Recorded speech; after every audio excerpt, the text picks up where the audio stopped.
आज हम कक्षा 10 की ओर से प्रेमचंद जयंती के इस अवसर पर प्रेमचंद जी की एक प्रसिद्ध कहानी को नाटक के रूप में दर्शाने जा रहे हैं। बड़े घर की बेटी मुंशी प्रेमचंद की प्रसिद्ध कहानियों में से है, जिसमें प्रेमचंद ने दर्शाया है कि कैसे एक बड़े घर की बेटी अपनी सूझबूझ और बुद्धिमानी से एक घर को टूटने से बचा लेती है। तो चलिए देखते हैं। बेनी माधव सिंह गांव के जमींदार और नंबरदार इंसान थे। उनके दो बेटे थे, श्रीकांत सिंह और लाल बहारी सिंह। श्रीकांत सिंह पढ़ा लिखा और दफ्तर में काम करने वाला था। वह पाश्चात्य सामाजिक प्रथाओं का विरोधी था और सम्मिलित कुटुंब का वह एकमात्र उपासक था। उसकी इसी सोच के कारण गांव की अधिकतर महिलाएं उसे पसंद नहीं करती थी। और लाल बहारी दोहरा बदन का सजीला हुआ जवान था, भरा हुआ मुखड़ा और चौड़ी छाती। दूसरी तरफ आनंदी उच्च कुल की लड़की थी। आनंदी के पिता भूप सिंह को श्रीकांत का व्यवहार बेहद पसंद आया था और उन्होंने आनंदी की शादी श्रीकांत के साथ ही तय कर दी। शादी के काम खत्म होने पर आनंदी घर में प्रवेश करती है और चारों तरफ देखने लगती है। ये कैसा घर है? मैं तो अपने साथ रेशमी स्लीपर्स लाई थी, बगीचे में टहलूंगी इसलिए। यहाँ तो ठीक से खिड़कियां भी नहीं है। यहाँ रहना आनंदी के लिए मुश्किल था, क्योंकि वह ठहरी उच्च कुल की लड़की। पर आनंदी खुद को इस घर की आदत दिलवा रही थी। पर एक दिन लाल बहारी दो चिड़िया लेकर घर पे आता है। भाभी, अरे हो रही। अच्छा सुनो, ये दूठो चिड़ैया ला रहे हम, ठीक है। अब तुम्हारा काम का है इन दूठो चिड़ैया को पका दो, और एकदम मस्त बढ़िया पका दो, खा के स्वाद आ जाए एकदम, ठीक है। काहे कि हम काहे बोल रहे हैं कि हमको बहुत तेज भूख लगा है, हम बहुत थक हार के आए हैं, ठीक है। अब ये बना दो, बनाने का काम तुम्हारा और खा के मस्त मजे लेने का काम हमारा, ठीक है। ठीक है, आती हूँ।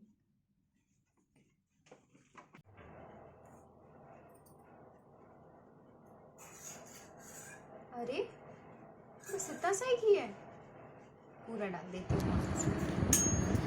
आनंदी तो बड़े घर की बेटी थी, वह किफ़ायत के बारे में क्या जाने। उसने पाव भर घी पूरा मांस में डाल दिया और भोजन लेकर लाल बहारी के पास गई। ये लीजिए खाना। हरिओम। अरे खाना तैयार है भाभी, वाह वाह, सुगंध तो बड़ी अच्छी आ रही है। दाल भी बनाई हो? दाल में घी काहे नहीं छोड़ी हो तो? है? घी? घी तो मैंने पूरा मांस में डाल दिया।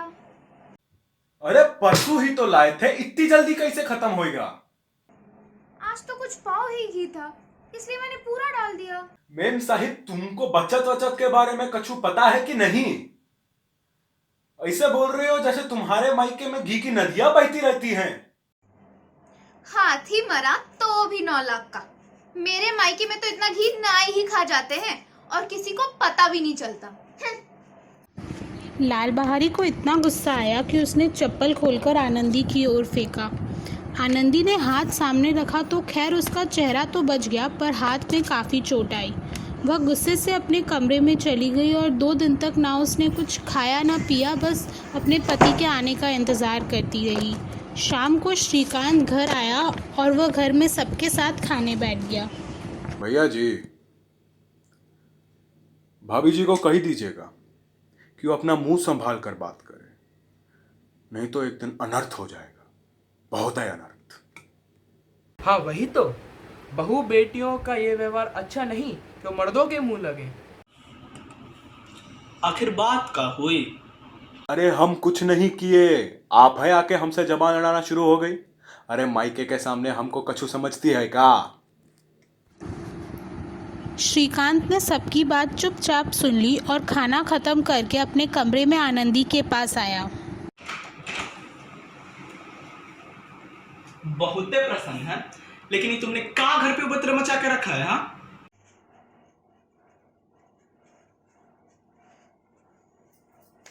जिसने तुमसे ये आग लगाई है ना, उसे पाऊं तो उसका मुंह झुलस दूं। अरे इतना गर्म काहे होती हो? तनिक बात तो करो। क्या कहूं मैं? ये तो मेरे भाग्य का ही फेर है, वरना एक गवारा छोकरा जिसको चपरासीगिरी करने की भी लियाकत नहीं है, वो मुझे खड़ाऊ मारकर यूं अकड़ाता।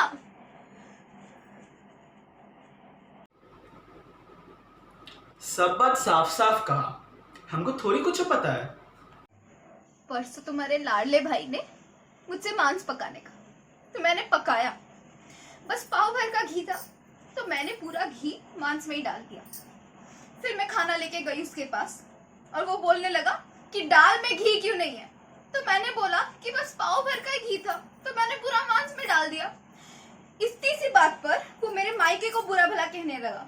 मुझसे रहा नहीं गया, मैंने भी कह दिया कि मेरे घर में इतना सा घी तो ना ही खा जाते हैं, और किसी को पता भी नहीं चलता है।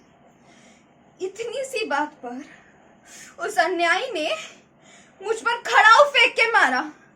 अगर मैं हाथ से ना रोकती तो मेरा सर फट जाता। अब तुम उसी से जाके पूछ लो, मैं सच बोल रही हूँ या झूठ।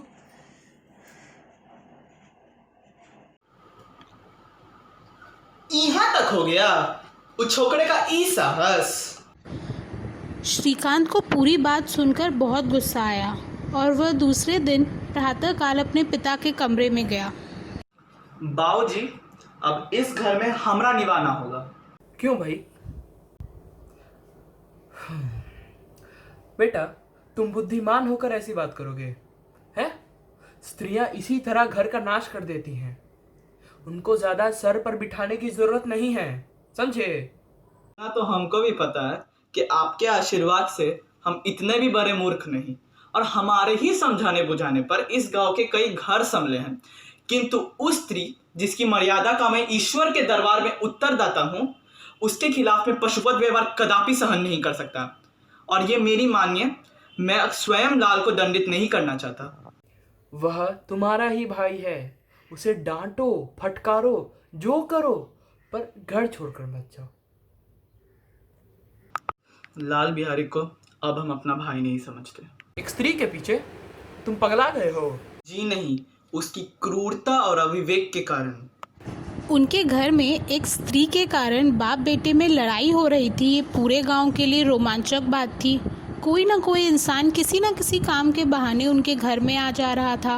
बेनी माधव को ये बात समझ आ गई और वह शांत तरीके से श्रीकांत से बात करने लगा। बेटा, तुम्हारा जो मन करे तुम वो करो, पर अब तो हो गया उससे अपराध, अब कुछ नहीं किया जा सकता। बुद्धिमान लोग मूर्ख की बातों पर ध्यान नहीं देते। उससे जो गलती हो गई है उसे माफ़ कर दो। बड़े हो ना, बड़े होने के नाते उसे माफ़ कर दो। उसकी इस दुष्टता को हम कदापि सहन नहीं कर सकते। अब या तो घर में वो रहेगा या तो हम। अगर आपको वो इतना ही प्यारा है तो कहिए हम चले जाते हैं, हम अपना भार स्वयं संभाल लेंगे। लेकिन अगर आपको हमका रखना है तो कहिए वो जहाँ चाहे चला जाए। यह मेरा अंतिम निश्चय है। जब बेनी माधव सिंह और श्रीकांत ये सब बात कर रहे थे, तब लाल बहारी दरवाजे पर ही खड़ा ये सब सुन रहा था। जिस भाई ने कभी उसे उच्च स्वर पे डांटा भी न था, उसके मुंह से उसकी शक्ल भी न देख पाने की बात सुनकर लाल बहारी को बहुत दुख हुआ और उसे अपनी गलती का पश्चाताप भी हो रहा था। वह अपने आंसू पोंछकर आनंदी के कमरे में जाता है। भाभी, भैया हमारे साथ और इस घर में नहीं रहना चाहते, ना ही वो हमारी शक्ल देखना चाहते हैं। मैं तो पैदाइशी बेवकूफ हूं। हमसे जो अपराध हुए उसके लिए हम आपसे क्षमा मांगते हैं। हो सके तो हमको माफ कर देना।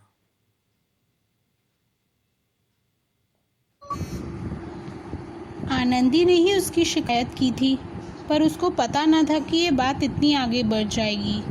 अब वह पछता रही थी क्योंकि उसका स्वभाव अत्यंत दयालु था। वह इन झगड़ों को देख नहीं पा रही थी। आनंदी सोच ही रही थी कि अब क्या किया जाए कि तब तक श्रीकांत कमरे में आता है। सुनिए, लाल बाहर खड़े होके बहुत रो रहे हैं। हम क्या करें? भीतर बुला लो। मेरे जीभ में आग लगे, पता नहीं मैंने कहाँ से झगड़ा उठाया। हम ना बोलेंगे। पछताओगे, उसे बहुत ग्लानि हो रही है। कहीं ऐसा ना हो कि वो चल दे। भाभी, भैया को हमारा प्रणाम दे देना, हम जा रहे हैं। लाल बहारी दरवाजे के बाहर जा ही कहाँ जा रहा रहे था हो? कि आनंदी ने उसका हाथ पकड़ लिया। भाभी, हमको जाने दीजिए भाभी, हम जा रहे हैं। हम उस जगह जा रहे हैं जहां कोई हमारा मुंह ना देखे। हम आप लोग के साथ रहने के योग्य नहीं है। हम हमें जाने दीजिए भाभी, जाने दीजिए। तुम्हें मेरी सौगंध, अब एक पग भी आगे मत बढ़ना। भाभी, भैया जब तक हमको माफ नहीं कर देते ना, हम ये घर में एक कदम वापस नहीं रख सकते हैं। एक भी कदम वापस नहीं रख सकते तब तक, जब तक भैया हमको माफ नहीं कर देते।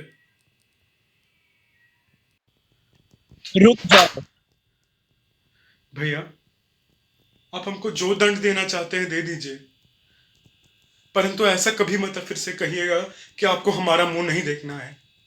कृपा करके कभी ऐसा फिर से मत कहिएगा भैया, कृपा करिएगा हम पे। कोई बात नहीं लाल, तुम बिल्कुल चिंतित ना हो। भैया धन्यवाद। ये सब देखकर श्रीकांत का हृदय पिघल जाता है। बड़े घर की बेटियां ऐसी ही होती हैं। बिगड़ा हुआ काम देखो कितने अच्छे से संभाल लिया। पूरे गांव ने उनकी ये बात सुनी और सब बोलने लगे कि बड़े घर की बेटियां तो ऐसी ही होती है। हम आशा करते हैं कि आपको ये नाटक देखकर खुशी हुई हो। धन्यवाद।